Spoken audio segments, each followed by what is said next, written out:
Bab 16. Bagaimana mempertahankan kebiasaan baik setiap hari. Pada 1993, sebuah bank di Abbotsford, Kanada, merekrut pialang saham 23 tahun bernama Trent Dearsmith. Abbotsford adalah wilayah pinggiran kota yang relatif kecil, yang hanya seperti bayangan kota besar terdekatnya, Vancouver, tempat sebagian besar transaksi bisnis terjadi. Mengingat lokasinya dan kenyataan bahwa Dearsmith terbilang pemula, tidak ada yang berharap terlalu banyak darinya. Namun, ia menunjukkan kemajuan yang cepat berkat kebiasaan sehari-harinya yang sederhana. Dearsmith memulai tiap pagi dengan 2 gelas di meja kerja. Yang satu berisi 120 buah penjepit kertas. Yang lain kosong. Ia akan mulai menelepon seorang klien. Setelah itu, ia memindahkan satu penjepit kertas dari gelas yang penuh ke gelas yang kosong dan menelepon klien lain. Setiap pagi saya mulai dengan 120 penjepit kertas di satu gelas dan terus menelepon sampai saya memindahkan semuanya ke gelas kedua, ceritanya kepada saya. Dalam 18 bulan, Dearsmith mendatangkan $5 juta ke perusahaan itu. Pada usia 24 tahun, ia berpenghasilan $75.000 per tahun, setara dengan $125.000 hari ini. Tidak lama setelahnya, ia pindah ke sebuah perusahaan lain dengan gaji jutaan dolar. Saya suka menyebut teknik ini strategi penjepit kertas, dan setelah bertahun-tahun, saya mendengar para pembaca telah menerapkannya dengan berbagai cara. Seorang perempuan memindahkan jepit rambut dari wadah satu ke wadah lain setiap kali menulis satu halaman naskah. Seorang laki-laki memindahkan kelereng dari kotak satu ke kotak lain setelah melakukan serangkaian push-up. Mendapatkan kemajuan adalah hal yang memuaskan, dan ukuran-ukuran yang dapat dilihat, misalnya memindahkan penjepit kertas atau jepit rambut atau kelereng, memberikan bukti yang jelas tentang kemajuan Anda. Alhasil, kemajuan itu menguatkan perilaku Anda dan menambahkan sedikit kepuasan langsung pada suatu kegiatan. Pengukuran visual datang dalam banyak bentuk: buku harian makan, catatan olahraga, loyalty punch card, progress bar pada perangkat lunak yang dapat diunduh, bahkan angka-angka halaman di sebuah buku. Akan tetapi, barangkali cara terbaik untuk mengukur kemajuan Anda adalah menggunakan pemantau kebiasaan. Cara memantau kebiasaan. Pemantau kebiasaan adalah cara sederhana untuk mengukur apakah Anda melakukan suatu kebiasaan. Format yang paling dasar adalah menyediakan kalender dan menyilang tanggal setiap kali Anda mempertahankan suatu rutinitas. Sebagai contoh, jika Anda bermeditasi pada Senin, Rabu, dan Jumat, tiap tanggal di hari-hari tersebut itu mendapat tanda silang. Sejalan dengan waktu, kalender itu seperti rekaman untuk perjalanan kebiasaan Anda. Banyak orang telah memantau kebiasaan mereka, tapi barangkali yang paling terkenal adalah Benjamin Franklin. Sejak usia 20 tahun, Franklin membawa buku kecil kemanapun ia pergi dan menggunakannya untuk memantau 13 hal pribadinya yang positif. Daftar ini meliputi sasaran-sasaran seperti tidak membuang waktu, selalu melakukan sesuatu yang berguna, dan menghindari perbincangan omong kosong. Pada penghujung hari, Franklin membuka buku kecilnya dan mencatat kemajuan-kemajuannya. Jerry Seinfeld konon menggunakan pemantau kebiasaan untuk kewajibannya menulis materi lawakan. Dalam dokumenter berjudul Comedian, ia menerangkan bahwa sasarannya semata tidak pernah memutus rantai, menulis materi lawakan setiap hari. Dengan kata lain, ia tidak berfokus pada seberapa baik atau seberapa buruk suatu lawakan, atau seberapa besar inspirasi yang ia rasakan. Ia hanya berfokus pada membuat rangkaian makin panjang. Jangan memutus rantai adalah mantra yang dahsyat. Jangan memutus rantai penawaran penjualan, maka Anda akan membangun buku bisnis yang sukses. Jangan memutus rantai olahraga, maka Anda akan bugar lebih cepat dari yang Anda harapkan. Jangan memutus rantai penciptaan setiap hari, maka Anda akan memiliki portofolio yang mengesankan. Pemantau kebiasaan efektif karena memperbesar manfaat hukum perubahan perilaku berkali-kali lipat. Mantra ini secara serentak menjadikan suatu perilaku nyata, menarik, dan memuaskan. Mari menguraikannya satu demi satu. Manfaat 1. Pemantau kebiasaan itu terlihat. Mencatat aksi terakhir Anda menciptakan pemicu yang dapat menginisiasi langkah berikutnya. Pemantau kebiasaan secara alami membangun serangkaian petunjuk visual seperti tanda silang pada kalender atau daftar makanan dalam catatan makan Anda. Ketika memandang kalender dan melihat rekam jejak Anda diingatkan untuk melakukannya lagi. Penelitian menunjukkan bahwa orang yang memantau kemajuan sasaran-sasaran mereka, seperti menurunkan berat badan, berhenti merokok, dan menurunkan tekanan darah lebih mungkin menaikkan peluang mereka daripada yang tidak. Studi terhadap lebih dari 600 orang menemukan bahwa mereka yang membuat catatan makan tiap hari berhasil menurunkan berat 2 kali lebih banyak daripada yang tidak. Aksi memantau perilaku dapat memicu dorongan untuk mengubahnya. Pemantau kebiasaan juga membuat Anda tetap jujur. Kebanyakan kita mempunyai pandangan yang terdistorsi tentang perilaku kita sendiri. Kita mengira telah berbuat lebih baik daripada yang sesungguhnya. Pengukuran menawarkan cara untuk mengatasi kebutaan kita terhadap perilaku kita sendiri dan melihat apa yang terjadi sesungguhnya setiap hari. Sekali pandang ke penjepit kertas dalam gelas, membuat Anda langsung tahu berapa banyak yang sudah atau belum Anda lakukan. Ketika bukti berada tepat di depan Anda, lebih kecil kemungkinan Anda berbohong pada diri sendiri. Manfaat 2. Pemantau kebiasaan itu menarik. Bentuk motivasi yang paling efektif adalah kemajuan. Ketika memperoleh sinyal bahwa kita sedang maju, kita menjadi lebih termotivasi untuk meneruskan di jalan yang sama. Dengan cara ini, pemantau kebiasaan bisa mempunyai efek ketagihan pada motivasi. Tiap kemenangan kecil akan menyegarkan hasrat Anda. Ini bisa efektif khususnya ketika Anda mengalami hari yang buruk. Ketika sedang merasa terpuruk, mudah bagi Anda untuk melupakan semua kemajuan yang sudah Anda capai. Pemantau kebiasaan menyediakan bukti visual tentang kerja keras Anda, pengingat tentang seberapa jauh Anda telah menempuh perjalanan. Selain itu, kotak kosong yang Anda lihat tiap pagi dapat memotivasi Anda untuk mulai karena Anda tidak ingin kehilangan kemajuan dengan memutus rangkaian. Ini manfaat paling penting di antara semua. Memantau kebiasaan dapat menjadi bentuk ganjaran tersendiri. Anda bisa merasa puas ketika menyilang sesuatu dari daftar, melengkapi isian dalam catatan olahraga, atau menyilang tanggal pada kalender. Anda bisa merasa puas ketika melihat hasil-hasil Anda tumbuh, ukuran portofolio investasi, panjang naskah buku, dan kalau Anda merasa puas, besar kemungkinan Anda untuk bertahan. Pemantau kebiasaan juga membantu Anda tetap berfokus.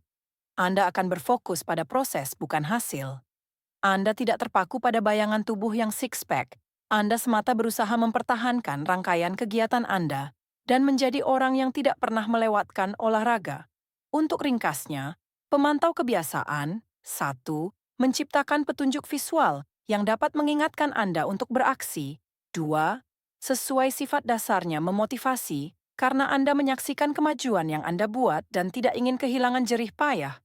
Dan 3. Terasa memuaskan setiap kali Anda mencatatkan peristiwa sukses dalam kebiasaan Anda. Lebih lanjut, pemantau kebiasaan menyediakan bukti visual bahwa Anda telah memilih tipe orang yang ingin Anda tiru. Bentuk pemberian ganjaran langsung dan tersirat yang sangat menyenangkan. Anda mungkin penasaran, kalau pemantau kebiasaan sangat bermanfaat, mengapa saya harus menunggu begitu lama untuk membahasnya? Terlepas dari semua manfaat itu, saya baru membahasnya sekarang karena alasan sederhana. Banyak orang menolak gagasan memantau dan membuat pengukuran. Rasanya bisa seperti beban karena memaksa Anda menjalani dua kebiasaan sekaligus. Kebiasaan yang sedang coba dibangun dan kebiasaan memantaunya. Menghitung kalori terkesan sebagai sesuatu yang merepotkan ketika mengikuti diet saja sudah menguras tenaga.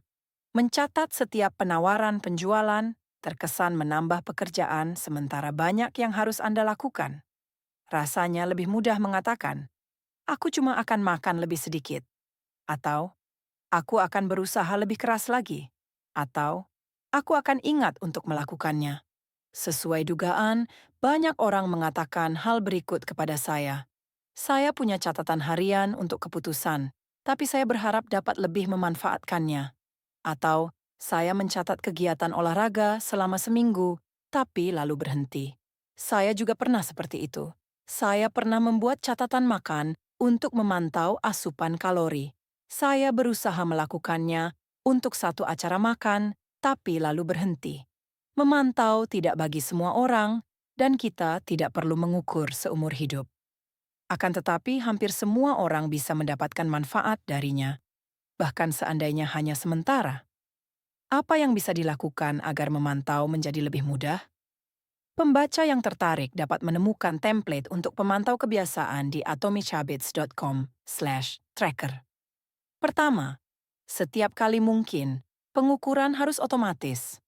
Anda barangkali terkejut sendiri melihat betapa banyak pemantauan yang Anda lakukan tanpa menyadarinya. Laporan kartu kredit memantau seberapa sering Anda makan di luar. Catatan Fitbit merekam berapa langkah yang Anda lakukan dan berapa lama Anda tidur. Kalender mencatat berapa banyak tempat baru yang Anda kunjungi tiap tahun. Begitu Anda tahu di mana bisa mendapatkan data, tambahkan catatan di kalender Anda untuk mengulasnya tiap minggu atau bulan, yang lebih praktis daripada memantaunya setiap hari. Kedua, pemantauan manual harus dibatasi hanya untuk kebiasaan yang paling penting. Lebih baik memantau kebiasaan secara konsisten daripada memantau 10 kebiasaan secara sporadis. Akhirnya, catatlah tiap pengukuran secara langsung setelah kebiasaan dilakukan. Penyelesaian perilaku adalah petunjuk untuk mencatatnya. Pendekatan ini memungkinkan Anda menggabungkan metode menumpuk kebiasaan yang dibahas di bab 5 dengan memantau kebiasaan. Rumus untuk menumpuk kebiasaan plus memantau kebiasaan adalah setelah kebiasaan saat ini, aku akan memantau kebiasaanku. Setelah meletakkan telepon sehabis melakukan penawaran penjualan, aku akan memindahkan penjepit kertas. Setelah menyelesaikan serangkaian latihan, aku akan mencatatnya dalam buku harian olahraga. Setelah menaruh piring di bak cuci, aku akan mencatat apa yang kumakan. Taktik-taktik ini dapat menjadikan pemantauan kebiasaan Anda lebih mudah.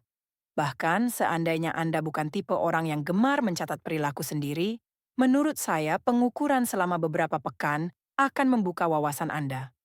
Selalu menyenangkan untuk dapat melihat bagaimana sesungguhnya Anda telah menghabiskan waktu. Artinya, setiap rangkaian kebiasaan berakhir di suatu titik. Dan, lebih penting daripada tiap pengukuran adalah ketika Anda mempunyai rencana yang bagus saat kebiasaan Anda melenceng dari relnya. Cara pulih dengan cepat ketika rangkaian kebiasaan Anda terputus. Tak peduli seberapa konsisten Anda dengan kebiasaan Anda, tanpa dapat dihindari hidup akan menginterupsi Anda entah kapan. Anda tak mungkin sempurna. Setelah berjalan beberapa waktu boleh jadi situasi darurat muncul. Anda tiba-tiba sakit atau harus melakukan perjalanan dinas yang jauh, atau keluarga Anda memerlukan waktu Anda lebih banyak. Setiap kali ini terjadi pada saya berusaha mengingatkan diri pada aturan sederhana. Jangan pernah bolos 2 kali. Kalau suatu hari terpaksa bolos, saya akan berusaha menggantikannya secepat mungkin. Tidak berolahraga 1 kali pernah terjadi, tapi saya tidak akan bolos sampai 2 kali berturut-turut. Barangkali saya akan makan seluruh pizza yang menjadi jatah saya dalam suatu acara, tetapi saya akan melanjutkannya dengan makan yang sehat. Saya mustahil menjadi sempurna, tapi saya bisa menghindari bolos kedua. Segera setelah suatu rangkaian terputus, saya langsung menggantinya dengan rangkaian baru. Kesalahan pertama tidak pernah membuat Anda hancur. Spiral pengulangan kesalahanlah yang dapat mengarah ke sana. Bolos 1 kali hanyalah kecelakaan. Mangkir 2 kali sama dengan awal kebiasaan baru. Disinilah letak perbedaan antara pemenang dan pecundang. Siapapun dapat membuat kesalahan 1 kali, kecelakaan dalam olahraga, atau kesialan dalam pekerjaan. Namun, ketika orang sukses gagal, mereka pulih dengan cepat. Terputusnya kebiasaan bukan masalah kalau kebiasaan itu dengan segera dijalankan lagi. Menurut saya, prinsip ini sangat penting, sehingga terus saya jadikan pegangan kalau tidak dapat menjalankan kebiasaan dengan mulus atau menyelesaikannya seperti yang saya inginkan. Terlalu sering kita terjatuh ke siklus all or nothing dalam kebiasaan kita. Masalahnya adalah masuk ke pola pikir bahwa kalau kita tidak melakukan sesuatu dengan sempurna, tidak usah melakukannya sama sekali. Anda tidak sadar betapa berharga tindakan sekadar datang ke tempat latihan pada hari-hari sial atau sibuk Anda. Rugi karena bolos lebih besar daripada keuntungan jika Anda berusaha bangkit lagi. Jika Anda mulai dengan $100, lalu mendapat untung 50%, uang Anda menjadi $150. Akan tetapi, Anda hanya perlu rugi 33% untuk membawa kembali ke $100. Dengan kata lain, menghindari rugi 33% sama berharganya dengan meraih keuntungan 50%. Seperti dikatakan oleh Charlie Munger, aturan pertama dalam penggabungan, compounding. Jangan pernah menginterupsi kalau tidak terpaksa. Itulah sebabnya berlatih. Meskipun buruk, tetap paling penting. Tetap berlatih meskipun tidak maksimal berfungsi, mempertahankan manfaat yang telah terkumpul dari hari-hari latihan terdahulu. Cukup melakukan sesuatu 10 kali esgawat, 5 kali sprint, atau yang lain. Akan sangat berharga. Jangan sampai tidak berusaha sama sekali. Jangan sia-siakan hasil yang sudah terkumpul selama ini. Selanjutnya, masalahnya tidak selalu terkait dengan yang terjadi selama olahraga. Yang penting Anda menjadi tipe orang yang tidak pernah bolos latihan. Berlatih ketika Anda merasa baik memang mudah, tapi yang paling penting adalah tetap datang ketika Anda sedang tidak bersemangat melakukannya. Bahkan jika yang Anda lakukan lebih sedikit dari yang diharapkan. Berolahraga selama 5 menit mungkin tidak membuat performa Anda lebih baik, tapi identitas Anda ditegaskan kembali. Siklus all or nothing pada perubahan perilaku hanya salah satu jebakan yang dapat merusak kebiasaan Anda. Bahaya lain yang mungkin, terutama jika Anda menggunakan pemantau kebiasaan, adalah mengukur sesuatu yang keliru. Tahu kapan harus dan kapan tidak boleh memantau kebiasaan. Misalkan Anda mengoperasikan restoran dan ingin tahu apakah chef Anda bekerja dengan baik. Salah satu cara untuk mengukur kesuksesan adalah memantau berapa banyak pelanggan yang datang untuk makan di situ tiap hari. Jika banyak pelanggan yang datang, berarti makanannya enak. Kalau hanya sedikit yang datang, pasti ada yang salah. Kendati demikian, satu pengukuran ini, pendapatan harian, hanya memberikan gambaran terbatas tentang apa yang sesungguhnya sedang terjadi. Hanya karena seseorang datang dan membayar apa yang dimakannya tidak berarti ia menikmati hidangan di situ. Bahkan pelanggan yang kecewa tidak mungkin pulang begitu saja tanpa membayar. Dalam kenyataan, jika Anda hanya mengukur pendapatan, makanan yang disajikan mungkin memburuk tapi Anda mengimbanginya dengan meningkatkan pemasaran atau pemberian diskon, misalnya. Sebaliknya, mungkin lebih efektif memantau berapa banyak pelanggan yang menghabiskan hidangan atau barangkali berapa persen pelanggan yang meninggalkan tip cukup besar. Sisi gelap dari pemantauan perilaku tertentu adalah kita digerakkan oleh angka, bukan tujuan di balik angka itu. Bila kesuksesan Anda diukur berdasarkan pendapatan per kuartal, Anda akan mengoptimalkan penjualan, pendapatan, dan akuntansi untuk pendapatan per kuartal. Bila kesuksesan Anda diukur dengan angka yang lebih rendah pada skala, Anda akan mengoptimalkan angka yang lebih rendah pada skala, bahkan seandainya itu berarti melakukan crash diet, minum jus pembersih, dan menelan pil pembuang lemak. Pikiran manusia menginginkan kemenangan pada permainan apapun yang sedang dimainkan. Jebakan ini adalah bukti dalam banyak bidang kehidupan. Kita berfokus pada jam kerja yang panjang sewaktu bekerja, bukan pada apakah suatu pekerjaan menghasilkan sesuatu yang bermakna. Kita lebih peduli mendapatkan 10.000 langkah ketimbang apa yang kita lakukan supaya sehat. Kita mengejar ujian baku, bukan memberi tekanan pada pembelajaran, rasa ingin tahu, dan berpikir kritis. Pendek kata, kita mengoptimalkan apa yang kita ukur. Ketika memilih pengukuran yang salah, kita mendapatkan perilaku yang salah. Ini terkadang disebut hukum Goodhart. Diberi nama demikian untuk mengenang ekonom Charles Goodhart. Hukum itu mengatakan, ketika suatu ukuran menjadi target, ukuran itu berhenti menjadi ukuran yang baik. Pengukuran hanya berguna kalau menuntun Anda dan menambahkan konteks ke gambaran yang lebih besar, bukan ketika ukuran itu menyusahkan Anda. Tiap angka hanya sepotong umpan balik dalam sistem keseluruhan. Dalam dunia yang digerakkan oleh data, kita cenderung menghargai angka secara berlebihan dan meremehkan hal-hal yang hanya sebentar, lunak, dan sulit dikuantifikasi. Kita keliru mengira faktor yang dapat kita ukur merupakan faktor satu-satunya yang ada. Hanya karena Anda dapat mengukur sesuatu, tidak berarti itulah yang paling penting. Dan hanya karena Anda tidak dapat mengukur sesuatu tidak berarti itu sama sekali tidak penting. Semua ini bertujuan mengatakan pentingnya menjaga pemantauan kebiasaan di tempatnya yang sesuai. Mencatat kebiasaan dan memantau kemajuan bisa terasa memuaskan, tapi pengukuran bukan satu-satunya yang penting. Lebih lanjut, ada banyak cara untuk mengukur kemajuan, dan kadang ada baiknya memindahkan fokus pada sesuatu yang sama sekali berbeda. Ini sebabnya, kemenangan-kemenangan tak berskala bisa efektif untuk menurunkan berat badan. Angka pada timbangan mungkin keras kepala, jadi jika Anda hanya berfokus pada angka itu, motivasi Anda akan menurun. Namun, Anda mungkin melihat bahwa kulit Anda terlihat lebih baik, atau Anda bangun lebih pagi atau gairah seks Anda meningkat. Semua ini adalah cara yang sahih untuk memantau perbaikan. Jika Anda tidak merasa termotivasi oleh angka pada timbangan, barangkali sudah waktunya berfokus pada pengukuran yang berbeda, yang memberi Anda lebih banyak sinyal kemajuan. Tak peduli bagaimana Anda mengukur perbaikan Anda, pemantauan kebiasaan menawarkan cara sederhana untuk menjadikan kebiasaan Anda lebih memuaskan. Tiap pengukuran menyediakan sedikit bukti kecil bahwa Anda bergerak ke arah yang benar dan ada kenikmatan langsung meski sebentar untuk pekerjaan yang dijalankan dengan baik. Ringkasan bab. Salah satu perasaan yang paling memuaskan adalah perasaan bahwa kita mengalami kemajuan.